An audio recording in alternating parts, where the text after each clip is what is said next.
Kritik dari pembahasan RUU TNI adalah pembahasannya yang dilakukan secara tertutup, Mbak Puan. Dalam artian sampai saat ini draftnya belum ada yang menerima, draft yang sudah disahkan dan diketuk palu hari ini belum ada yang menerima, dan semalam juga sempat ada pertemuan tertutup antara Komisi 1 dengan Menteri Hukum dan pemerintah lainnya. Nah, ini yang menjadi kritik adalah pembahasan yang secara tertutup. Ini bagaimana, Mbak Puan? Setelah disahkan, tentu saja nanti akan kami berikan apa yang sudah akan diputuskan. Tapi tadi yang seperti saya sampaikan, 3 hal yang kemudian menjadi perbincangan atau kemudian hal-hal yang kemudian diisukan, dicurigai tidak seperti yang diharapkan, insya Allah tidak akan terjadi. Alhamdulillah baru saja rapat paripurna DPR RI mensahkan Undang-Undang TNI yang mana dari fokus pembahasannya sudah memenuhi semua azas legalitas yang memang harus dilaksanakan. Tadi sudah disampaikan dalam rapat paripurna, semua prosesnya itu sudah dalam mekanisme yang memang seharusnya dilaksanakan, dari penerimaan surat sampai mendengarkan partisipasi masyarakat, kemudian pihak-pihak yang harus didengar dan lain-lain sebagainya.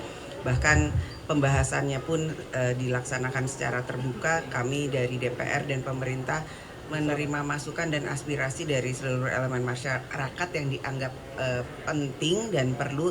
Tentu saja juga masukan dari mahasiswa, perwakilan mahasiswa juga sudah kami dengarkan. Jadi pembahasan dari RUU TNI yang direvisi kemudian tadi disahkan menjadi undang-undang, ada 3 pasal yang fokus kemudian dibahas, yaitu pasal 7 terkait dengan OMSP, operasi militer, kemudian terkait dengan pasal 47 yang mana ada penambahan dari 10 bidang yang memang bisa ditempati oleh TNI aktif dari 10 menjadi 14. Kemudian masalah pensiun yang mana ada masalah keadilan.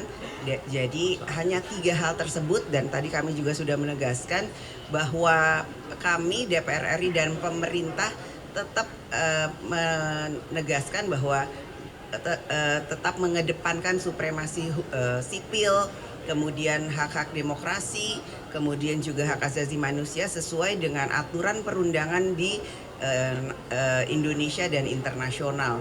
Jadi kami berharap dan menghimbau adik-adik mahasiswa yang saat ini mungkin masih belum mendapatkan penjelasan atau keterangan yang dibutuhkan, nanti kami siap untuk memberikan penjelasan bahwa apa yang dikhawatirkan, apa yang dicurigai bahwa ada berita-berita yang kemudian revisi Undang-Undang TNI ini tidak akan sesuai dengan yang diharapkan, insya Allah tidak.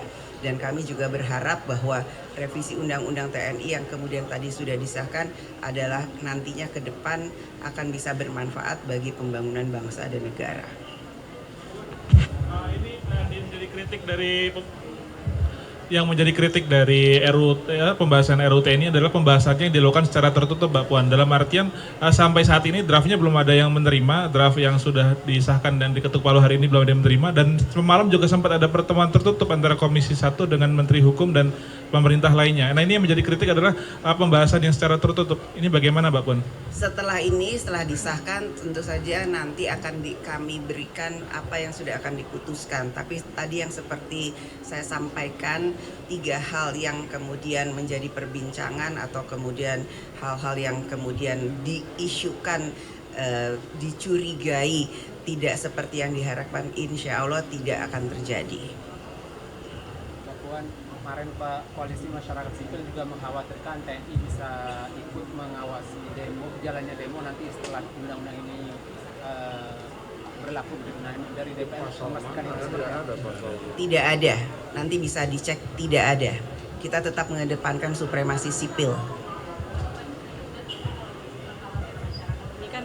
Karena publikasi agenda-agenda rapat ini tidak terpublikasi, baik itu juga kepada wartawan karena dadakan dan tertutup. Itu alasannya kenapa ya, Pak? Dalam pembahasan selalu ada media, dan setelah keluar dari ruangan, Panja selalu memberikan penjelasan apa saja yang sudah dibahas. Namun karena memang belum selesai pembahasannya dalam pembahasan tersebut, tentu saja itu belum bisa menjadi satu hal yang menjadi keputusan. Jadi hari ini karena memang sudah diputuskan antara DPR RI dan pemerintah, ini menjadi satu keputusan yang memang sudah disepakati. Nanti silakan dilihat. Mbak Puan izin isu lain soal penemuan ladang ganja di Bromo. Mbak Puan, ini dari pimpinan DPR bagaimana sih Mbak menyikapi dan menindaklanjuti ke depannya?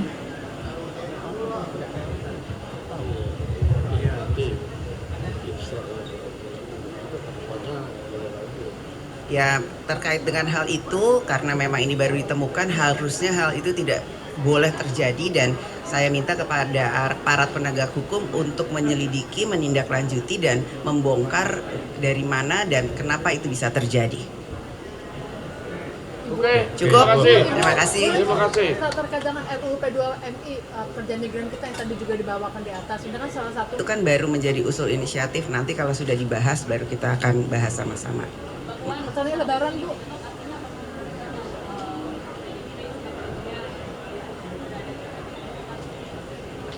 Kami di sini di DPR bersama-sama bergotong royong akan bersama-sama dengan pemerintah demi bangsa dan negara. Sikap Ibu Ya. Mega seperti apa Ibu?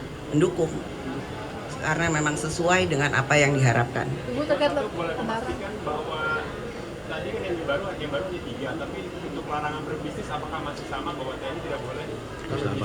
Nah, tetap dilarang, tidak boleh berbisnis, tidak boleh menjadi anggota partai politik, dan ada beberapa lagi itu harus, dan bahkan kalau di luar dari pasal 47 bahwa ada 14 kementerian lembaga yang boleh diduduki TNI aktif, yang TNI aktif itu harus mundur atau pensiun dini. Jadi tolong jangan ada kecurigaan, jangan salah berprasangka dulu. Mari kita sama-sama baca dengan baik setelah undang-undang ini disahkan.